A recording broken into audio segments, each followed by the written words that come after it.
2.3 million American families avoided foreclosure during the pandemic because of one HUD program. On September 30th, 2025, HUD ended it. By the end of October, FHA mortgage delinquency had hit 11.52%, the highest level since the pandemic. By the end of January 2026, 878,000 homes were either severely delinquent or already in foreclosure. And FHA borrowers, the first-time buyers, the 3.5% down payment families, the people who did what they were told to do, account for roughly 80% of the increase. That's why today we're showing you how HUD just ended the program that stopped 2.3 million foreclosures and the specific group of homeowners who's about to feel it first. Before this is over, I'll show you the exact 30% cap that locks borrowers out of help, the Florida Metro where 1 in 409 homes is already in foreclosure, and the 24-month rule rewriting what your servicer is allowed to do. Here's what almost nobody covered. On April 15, 2025, HUD published Mortgage Letter 2025-12. The official title was Tightening and Expediting Implementation of the New Permanent Loss Mitigation Options. I wonder why they didn't go with the longer title. The HUD bulletin that went out the same day was less polite. The subject line read, FHA ends the COVID-19 loss mitigation waterfall. 3 programs were sunset on September 30th, 2025. The COVID-19 Recovery Modification, the COVID-19 Advanced Loan Modification, FHA HAMP, all 3 terminated on the same day. According to HUD's own count, those programs had been used by more than 2.3 million families and had saved the Mutual Mortgage Insurance Fund over $420 billion in losses. The reason those programs worked is they let servicers stretch a delinquent loan back to 30 years at the prevailing rate, layer in a partial claim to cover the missed payments, and put the borrower back to a payment they could actually make. It was the most aggressive home retention toolbox HUD had ever deployed, and it kept the foreclosure rate near historic lows for 5 straight years. In their place, HUD activated a new permanent loss mitigation framework on October 1st, 2025. The headline change is a tightening rule we'll come back to in a few minutes, the one that determines whether your servicer can save you a second time. HUD's stated rationale in their own document was that the agency was seeing increased default rates on the COVID-19 recovery options, being used in a manner inconsistent with prudent management of the MMIF. Translation: too many borrowers were getting help too many times. The Mortgage Bankers Association's Q4 2025 National Delinquency Survey came out on February 12, 2026. Overall, mortgage delinquency was 4.26%. The FHA number was 11.52%. That's the highest FHA delinquency reading since the second quarter of 2021, when the pandemic was still in full swing.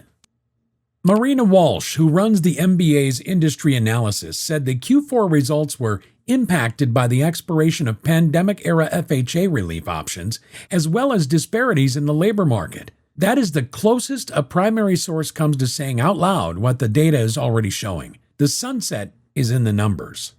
Now, here's where the cohort question gets uncomfortable. Walsh and the Urban Institute have both publicly identified the same group as the worst performing slice of the FHA portfolio. Quote from Walsh, "The 2020 and 2021 vintages are performing better than the 2022 and 23 vintages, when mortgage rates rose and affordability was especially stretched." Urban Institute analysis from July 2025 confirms it. 17% of delinquent FHA purchase loans are from the 2023 and 24 vintage. In 2019, the equivalent share for that year's vintages was 10%. Here is the first reveal, the 30% cap. Another video on this topic called it a 25% cap. They were wrong. The statutory partial claim cap is 30% of the unpaid principal balance at the time of the borrower's first partial claim. The 25% figure they were quoting is the payment reduction target of a loan modification, which is a different number entirely. The reason this matters is that a borrower who used a partial claim during COVID and now needs help again is competing against that 30% ceiling. Once they hit it, the primary COVID-era tool is gone. There is no negotiation. If you live in a Sunbelt metro or you bought a home with an FHA loan in 2022 or 23, hit subscribe and turn on the notification bell. We cover this data every single week, with primary sources the moment it changes.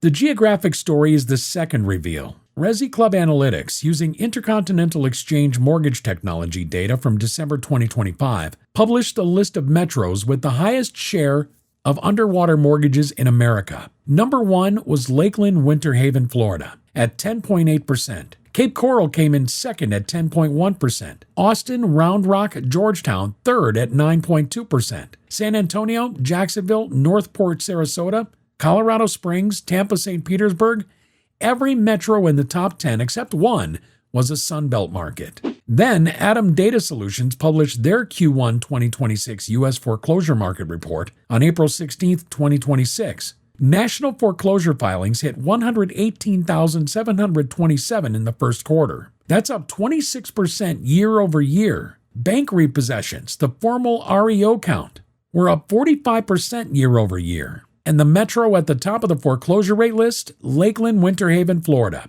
One foreclosure filing for every 409 housing units. This is not a coincidence. Lakeland sits between Tampa and Orlando along the I-4 corridor. It's the kind of place where the median household income runs around $60,000, where first-time buyers with FHA loans built whole subdivisions during COVID, and where AEI Housing Center now tracks one of the highest concentrations of FHA loans of any Florida metro. It has the largest underwater share in America. It has the worst foreclosure rate in America. 3 numbers, 1 story. Here's the map that explains the cohort. A family in Lakeland buys a $385,000 home in mid-2023 with an FHA loan. They put 3.5% down. That's $13,475. By the end of 2025, the median Lakeland home value is down about 9% from the 2022 peak. That family is roughly $25,000 underwater before you count selling costs. They cannot refinance. They cannot sell without writing a check. And starting October 1st, 2025, they get 1 shot at a permanent home retention option in any 24-month window. Now, to why the cohort can't hold on. And this is where the data starts stacking up fast.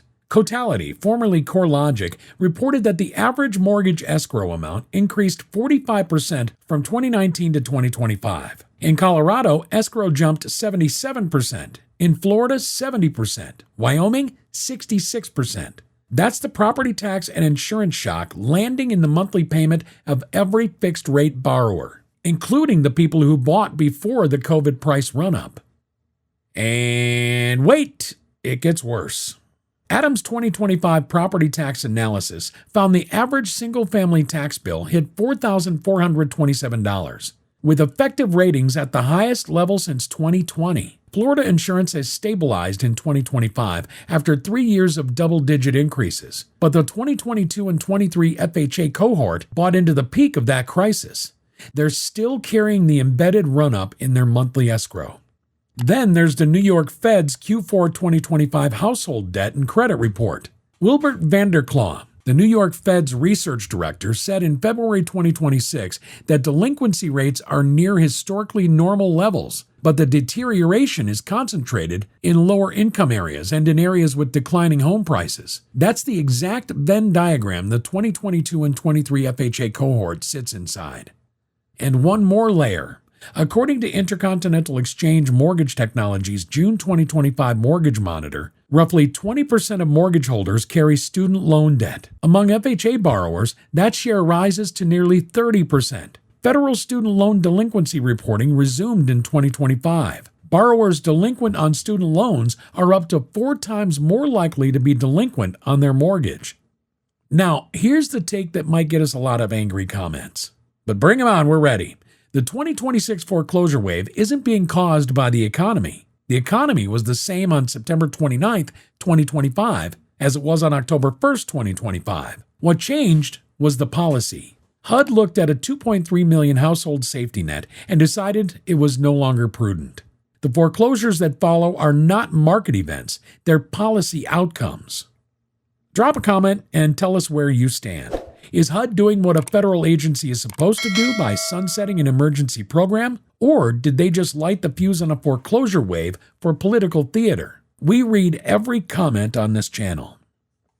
Here is the third reveal. the 24-month rule, and what it actually does. Under the new permanent framework, a borrower can use one home retention option, one modification, one partial claim, one payment supplement.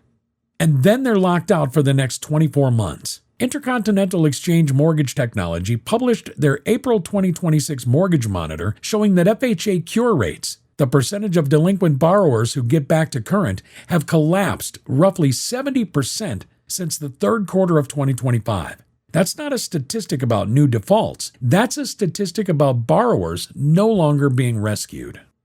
The February 2026 First Look report from Intercontinental Exchange Mortgage Technology showed 878,000 mortgages either severely delinquent or in foreclosure as of January 31st. That count was up 175,000 in just 4 months, the highest level since June 2022. And the report's own language was specific. The increase is driven primarily by a decline in cure activity rather than a spike in new defaults. In plain English, the borrowers falling behind are not the story. The borrowers no longer being saved are the story. By March 2026, FHA loans accounted for a record 55% of all seriously past due mortgages nationwide. FHA loans are only 12% of mortgage balances. They're now more than half of the country's serious delinquency. In Q3 2025, FHA loans were 44% of all foreclosure starts. The active foreclosure inventory in April 2026 was 276,000, above the March 2020 pre-pandemic level for the second straight month. And here's the structural piece. The average foreclosure now takes 577 days to complete, down 14% from a year ago. That's the 6th consecutive quarterly decline in processing time. The pipeline isn't just filling, it's moving faster.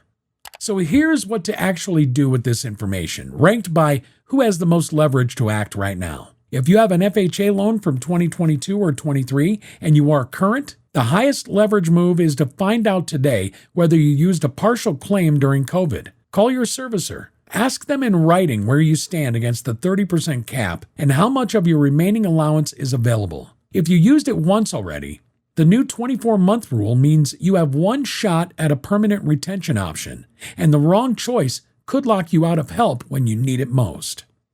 If you are delinquent or close to it, the free move is HUD-approved housing counseling. The HOPE hotline is 888-995-HOPE. Counselors negotiate with your servicer directly, and they understand the new waterfall better than most loan officers do. Pre-foreclosure sale and deed in lieu were both reinstated as standard options on October 1, 2025. The deed in lieu relocation payment is now $3,000, down from $7,500.